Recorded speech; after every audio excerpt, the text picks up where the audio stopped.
Hello friends, back to Bhavani lifestyle. என் கையில் என்ன இருக்குன்னு கண்டுபிடிங்க. அந்த பக்கம் திருப்பினா நீங்கள் கண்டுபிடிச்சிருவீங்க. எனக்கு யூடியூப்பில் வந்து சில்வர் ப்ளே பட்டன் வந்துட்டு டன் டன் டன் அப்படின்னு சொன்ன உடனே நீங்கள் உண்மையில நம்பிடுவா போகிறீங்க. இப்போது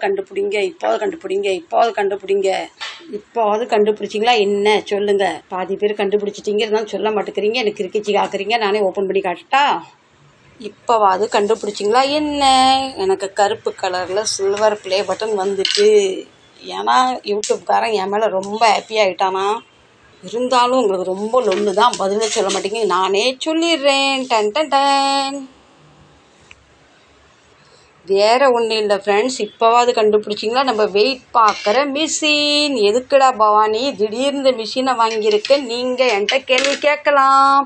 இதுக்கு ஒரு பெரிய ரீசன் இருக்குது. இது பின்னாடி ஸ்டோரியே இருக்குது. நேற்று எங்கள் பையன் பெறப்பட்டு வெளிநாட்டுக்கு போனார் பார்த்தீங்களா? அவருக்கு டிக்கெட்டில் 40 கிலோக்கு மேலே கொண்டு வந்தாலும் சாமானை பிடுங்கி நாங்கள் வச்சு போனால் எழுதியிருந்தது. அவரு பயந்து போன தடவை அப்படி தான் கொஞ்சம் வந்து கஸ்டமர் எக்ஸ்ட்ரா ஜாமானுக்கு பணம் கட்டுற சூழ்நிலை இன்னச்சின்னு மண்டை பிச்சுக்கிட்டு இருந்தார். இதையும் கழட்டி வச்சுருக்கேன்னு அப்புறமா சொல்கிறேன்.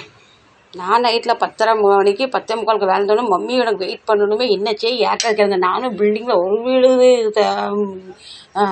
முடியாமல் ஒரு வீடும் பாக்கி இல்லாமல் கதவு தட்டி உங்கள்கிட்ட வெயிட் மிஷின் இருக்கா?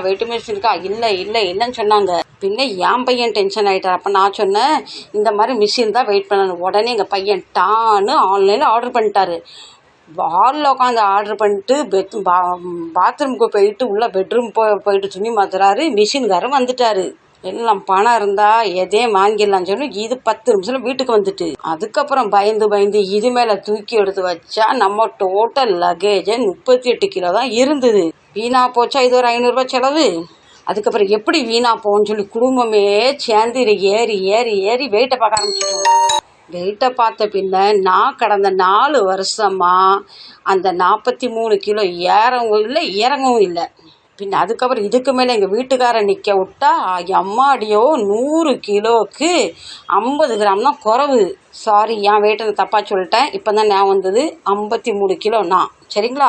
நான் பின்ன என்னடா ஒரு நாள் கூத்துக்கு மீசை வச்ச கதையாகிட்ட பணம் வம்பா கொஞ்சம் பையன் சொன்னால் அடிக்கடி வெயிட் செக் பண்ணிக்கங்க. நம்ம அடுத்தவங்க வீட்டில் போய் கேட்ட மாதிரி நமக்கு யாரும் கேட்டால் இல்லைன்னு சொல்லாமல் எடுத்து கொடுங்கன்னு சொல்லி விட்டுட்டு போயிட்டாரு. எதுக்காக இதை வாங்கின ரீசன் இல்லை ஃப்ரெண்ட்ஸ். பேக்காக வெயிட் மிஷின் வாங்கியாச்சு. இப்போ நம்ம வீட்டில் வெயிட் மிஷின் இருக்குது. நான் வீடாக கேட்டு யாரும் இல்லைன்னு சொல்லிட்டாங்க. அது மாதிரி ஏன்ட்ட எதுன்னு கேட்டால் நான் இல்லைன்னு சொல்லாமல் எடுத்து கொடுத்துருவேன். பையனும் தைரியமாக நமக்கு லக்கேஜ் இவ்வளோதான் சொல்லி தெம்பாக பெறப்பட்டாரு. உங்கள் வீட்டில் இது மாதிரி வெயிட் மிஷின் வாங்கி வச்சுக்கோங்க. அடிக்கடி வெயிட் பார்த்துக்கோங்க. இதுதான் லைஃப்பில் ஃபஸ்ட் டைம் என் வீட்டுக்கு வெயிட் மிஷின் வந்திருக்கு. என் பையனும் நம்மள்ட்ட வெயிட் நிறையாலும் தைரியமாக பெட்டி தூக்கிட்டு பெறப்பட்டு போயிட்டாரு. நான் கடந்த 5-6 வருஷமாக வெயிட் இறங்கவும் மாட்டேங்க ஒரே மாதிரி இருக்கேன். இப்போ சொல்லுங்கள், வெயிட் மிஷின் எல்லாம் இருந்தால் ஒரு லைக் பண்ணுங்கள், சப்ஸ்கிரைப் பண்ணுங்கள். மீண்டும் நல்ல பதிவில் சந்திக்கிறேன். Love you. நீங்கள் என்ன நினச்சிங்க? எனக்கு யூடியூப்காரன் ப்ளே பட்டன் கொடுத்துட்டானா? அது இந்த ஜென்மத்தில் நடக்காது போல். பார்க்கலாம். ஸ்டோரி என்னன்னா, இனி இது அடுத்த வருஷம் எங்கள் பையன் வந்தால் தான் இது யூஸ் ஆகும். அது வரைக்கும் 1 வருஷம் வரைக்கும் இதில் அப்படி இருந்தனா இந்த பேட்டரி வம்பாயிருமா, இல்லை அது வந்து கெட்டு போய் இந்த மிஷினே வம்பாயிருமா. அதனால் இதை கழட்டி வச்சாச்சு.